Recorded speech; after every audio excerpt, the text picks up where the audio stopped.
എന്റെ ഭർത്താവിന് എന്റെ കൂടെ നിർത്തിക്കോട്ടെ. 14 കൊല്ലം മുന്നിൽ എല്ലാ ഡോക്ടർമാരും മരിച്ചു പോകും എന്ന് പറഞ്ഞ് വിട്ടയാളാണ്. ശരിക്കും 13 കൊല്ലം കിടന്നുപോയി. സഹായത്തിന് ഒരു മനുഷ്യ കുട്ടിയില്ല. എന്റെ ഭർത്താവിനെ ഞാൻ മരണത്തിന് വിട്ടുകൊടുക്കൂല. അങ്ങനെ ഞാൻ നോക്കി നോക്കി എടുത്തിട്ട് ഇന്ന് വീട്ടിലെത്തിച്ചു.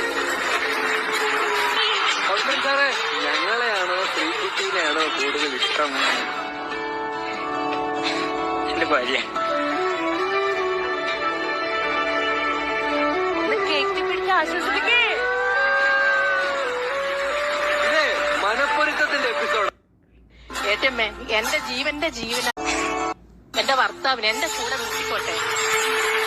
14 കൊല്ലം മുന്നിൽ എല്ലാ ഡോക്ടർമാരും മരിച്ചു പോകും എന്ന് പറഞ്ഞ് വിട്ടയാളാണ്.